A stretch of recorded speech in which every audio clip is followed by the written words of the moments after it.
aménagé, que ce soit baccalauréat, TMD, que ce soit aménagement d'horaire. À un moment donné, c'est toujours... Que ce soit licence d'interprète, j'ai monté la première à Rouen, qui n'existait pas encore à l'époque. Qu'est-ce qui se passait?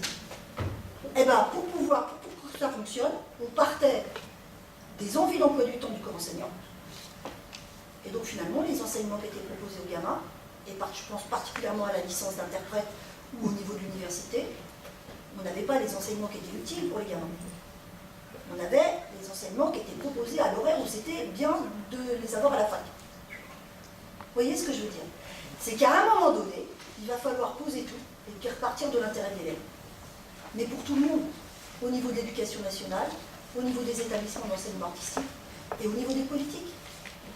C'est-à-dire, pourquoi moi, politique, j'accepte de dire que je pars de l'intérêt de l'enfant et je construis mes politiques culturelles autour de cet intérêt-là.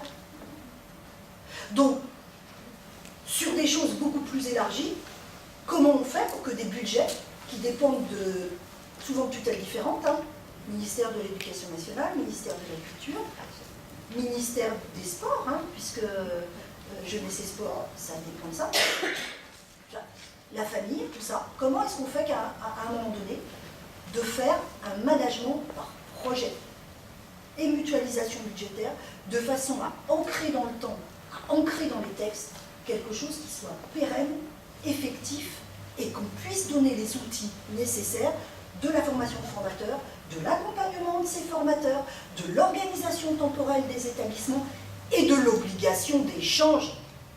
Parce que je ne vous raconte pas le premier conseil de classe TMD auquel j'ai participé en arrivant à Rouen en 2005, où il y avait des gens qui enseignaient au lycée depuis des années à des classes TMD qui ne savaient pas ce qu'était un conservatoire, qui n'avaient pas mis les pieds au conservatoire.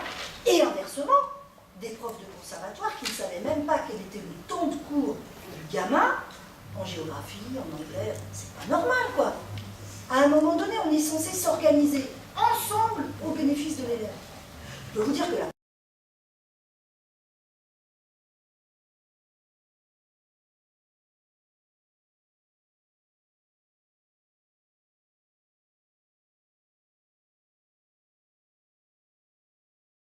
c'est pas moi qui irais dans le sens contraire à l'importance des collectivités territoriales, et notamment du fait qu'on est dans des compétences facultatives, de la volonté politique nécessaire, et donc en effet de choix vraiment politiques, et d'où l'importance, une fois de plus, le rôle de l'ensemble des acteurs, dont les parents d'élèves, puisque qui dit politique dit électeur, et c'est pour ça que les choses avancent dans un certain sens ou dans un autre. Et en effet, aujourd'hui, on a des disparités dans les territoires. Alors je ne dis pas qu'il n'y avait pas de disparité avant la décentralisation, il y en avait aussi, mais disons que c'est bien sûr le risque, c'est que certains territoires assument cette priorité même dans des périodes de contraintes budgétaires, et pour d'autres, c'est ce qui risque de sauter en premier. Ceci étant, pour avoir travaillé dans un conseil départemental où les élus après ont changé et où les services ont changé, quand on a des dispositifs contractualisés, multipartenariaux avec la DRAC, l'éducation nationale et la collectivité, ça permet de résister mieux à la casse, parce que c'est quand même plus difficile pour une collectivité d'aller expliquer qu'on se retire auprès des autres collectivités. Donc il faut voir que ces conventions ne sont pas uniquement là pour pouvoir les signer un jour devant la presse et faire joli, elles permettent aussi de défendre les choses et de donner une certaine pérennité. Moi, j'ai juste une question, ça me pose la question de la formation des élus. c'est une bonne question ça. Parce que moi j'étais en face d'élus il y a 10 jours, et élus à la culture, et je constatais qu'il n'y avait aucune connaissance du milieu non plus. Alors après, on ne peut pas avoir... Alors avant, je voudrais rappeler... Non, mais j'ai retenu 3 choses, moi. Les collectivités territoriales et la volonté politique, il faut faire des choix dans le temps. La formation et les financements croisés, la question du partenariat de projets. Parce que on a parlé tout à l'heure du partenariat, j'allais dire fonctionnel. Pour qu'un projet fonctionne, il y a ce couple enseignant, artiste ou intervenant, Mais pour que ça fonctionne, il faut un partenariat, je veux dire, d'organisation. Ce partenariat, il y a deux types de partenariats, les deux sont aussi importants. S'il y a l'un sans l'autre, ça ne fonctionne pas. Et ce partenariat d'organisation, c'est ces comités de pilotage, et qui en effet sont souvent, hélas, serrés par niveau d'établissement, parce que les financements, c'est comme sont partagés au niveau des communes, des départements et des régions. Et heureusement, on a quelques rares expériences qu'il faudrait valoriser. Je pense notamment à la communauté d'agglomération de communes de l'île d'Abo, où ils réunissent tout le monde autour de la table, même si après chacun finance tel ou tel projet, donc ils ont une vision globale du territoire et des projets. Et ça peut permettre, notamment via des résidences d'artistes, d'avoir cette ouverture et que l'artiste en résidence ne soit pas uniquement dans son école ou dans son collège, mais qu'il puisse travailler avec d'autres. Mais ça, c'est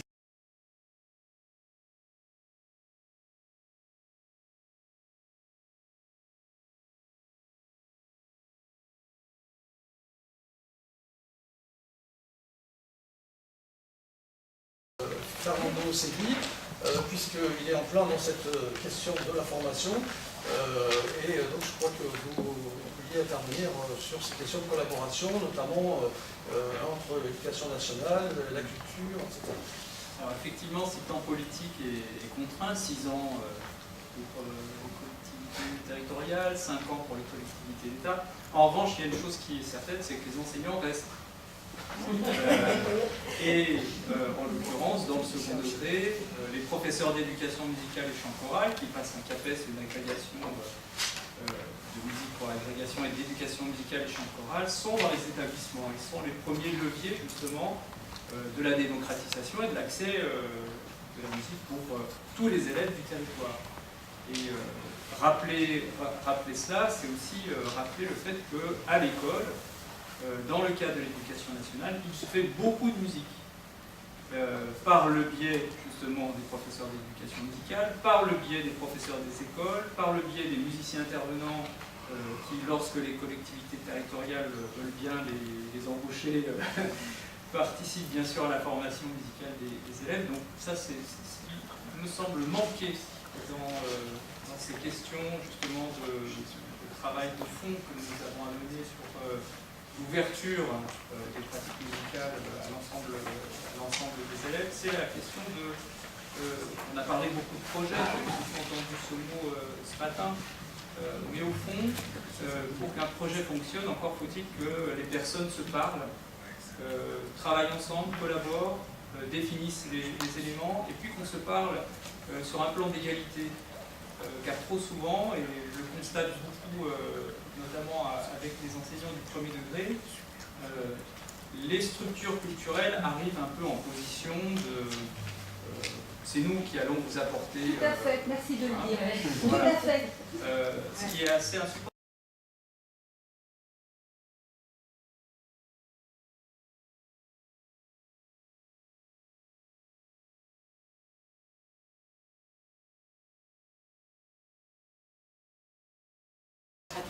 Le droit d'accès à tous à l'offre éducative et donc pour tous les enfants, quelle que soit leur origine sociale. Pour autant, aujourd'hui, nous sommes encore loin du compte. Alors, quelles actions? Il y a probablement nécessité de faire un travail d'information vers l'ensemble des acteurs du territoire national pour les sensibiliser à la culture. Donc, je pense à tous les co-éducateurs que sont les enseignants, les parents, les animateurs.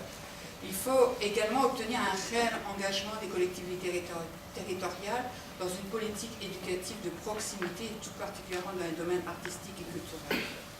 Ouvrir aussi l'école aux intervenants spécialisés est un challenge, reste encore un challenge. Mais il faut aussi donner les clés aux parents pour qu'ils acceptent tous les pratiques artistiques comme une acquisition de compétences importante pour le parcours éducatif et citoyen de leurs enfants. Plus généralement,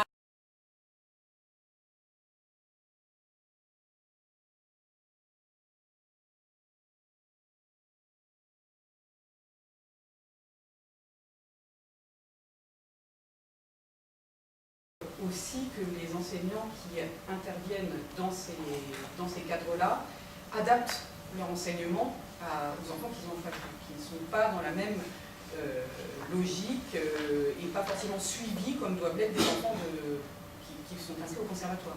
Les enfants inscrits au conservatoire, ils ont des parents en général derrière qui appuient et qui vont encourager le travail de l'enfant. Donc ça veut dire repenser sa façon d'enseigner, mais a priori c'est plutôt enrichir.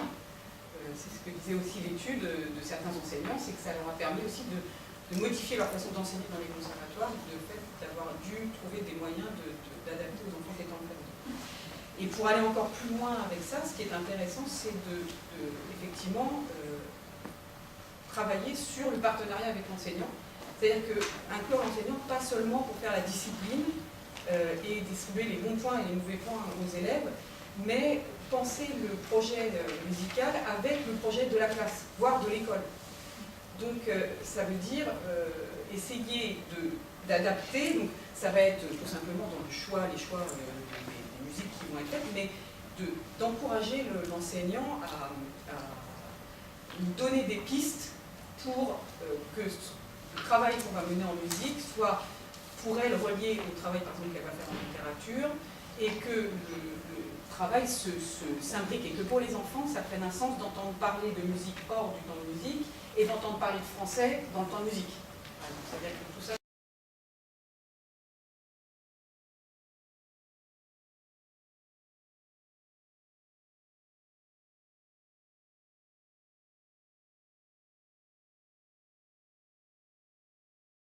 Donc, c'est à vous, vous mettez en avant une pédagogie du détour et vous parlez de l'importance du fait que le projet naisse de l'enseignant et qu'il ait envie. Et donc cette notion de désir aussi qui est important dans la création d'un projet. Peut-être vous pouvez nous en dire quelques mots. Alors, par quoi je vais commencer? Moi, je suis un humble principal de collège, hein, je veux dire, je ne suis pas un chercheur, voilà. Je suis un homme de terrain, et j'ai toujours considéré mon métier comme un passeur. Voilà. C'est-à-dire que je suis dans mon bureau, je suis dans la cour, je suis avec les mots, et je ne suis rien sans les enseignants en termes de projet, en termes de classe horaire aménagée musique, ou en termes de classe horaire aménagée théâtre, par exemple.